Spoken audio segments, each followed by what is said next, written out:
बात नेहा पच्चीसिया की कर लेते हैं। नाम तो आप लोगों को याद हो ही गया होगा। हम बात कटनी से मिल रही इस वक्त की बड़ी खबर की कर रहे हैं। सीएसपी नेहा पच्चीसिया के खिलाफ जांच शुरू कर दी गई है। जांच के लिए 8 सदस्यीय एसआईटी का गठन किया गया है। एसआईटी में साइबर टीम को भी शामिल किया गया है।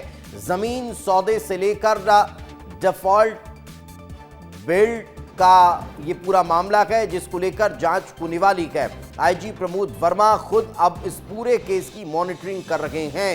ये बड़ी खबर इस वक्त आपको बता रहे हैं। कटनी से आपको ये जानकारी दे रहे हैं। कटनी सीएसपी के खिलाफ अब जांच के लिए 8 सदस्यीय टीम का गठन कर दिया गया है और अब ये 8 सदस्यीय टीम इस पूरे मामले की इन्वेस्टिगेशन करने वाली है कि आखिर किस तरह इस पूरे केस में और कौन कौन लोग इन्वॉल्व थे और इससे पहले भी कब कब इस तरह से नेहा पच्चीसिया ने अपने पद का दुरुपयोग किया है।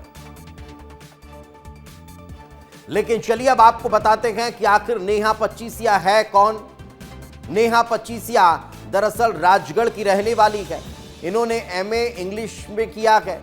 उसके बाद जो जानकारी मिल रही है कि इनकी पोस्टिंग पीएचक्यू भोपाल में रही है। वर्तमान में ये कटनी में काम कर रही हैं। इससे पहले गुना और खंडवा में भी ये काम कर चुकी हैं। इनका जन्म 18 जून 1989 को हुआ है।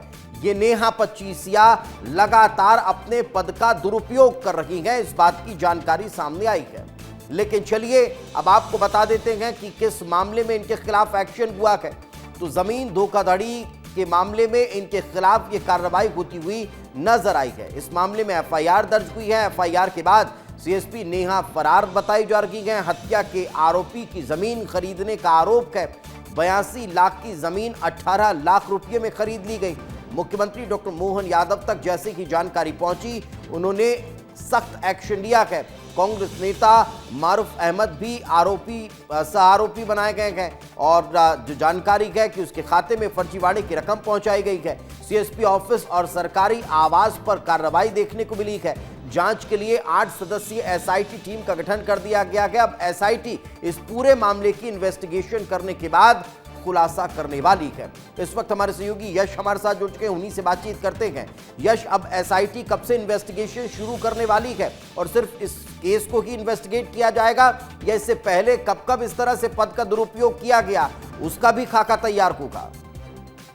दीपेश, बिल्कुल एक हाई प्रोफाइल मामला हो गया है कि जब पुलिस विभाग में ही इस तरह की करतूत आती हैं तो स्वाभाविक सी बात है कि सामने इस तरह के नतीजे सामने आते हैं जो दिख रहे हैं।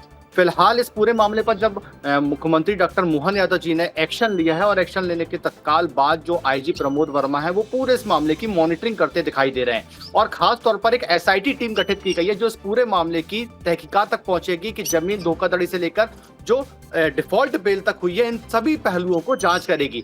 जांच करने के बाद साइबर टीम को लगाया गया है, क्योंकि तकनीकी इनपुट भी निकाले जाएंगे, क्योंकि इसमें नामांतरण भी हो गया है, रिकॉर्ड में नाम सुधार भी हो गया है, तो सभी चीजों को जांच की जानी है, जिसको लेकर जबलपुर आईजी ने जबलपुर के अधिकारियों को और कटनी के कुछ अधिकारियों को शामिल करके 8 सदस्यीय टीम बनाई है जो इस पूरे मामले की जांच करेंगे। अब सवाल ये आता है कि क्या इसके पूर्व के कोई मामलों पर जांच हो सकती है? तो बिल्कुल, अगर कोई शिकायत आईजी ऑफिस या फिर कटनी एसपी ऑफिस में की गई है तो उस पर भी ये एसआईटी जांच करेगी और ये पूरी एक रिपोर्ट बनाकर पीएचक्यू को सबमिट करेगी। बिल्कुल, तो अब देखने वाली बात होगी कि इस रिपोर्ट पे क्या निकलकर सामने आता है। फिलहाल बहुत बहुत शुक्रिया इस तमाम जानकारी के लिए।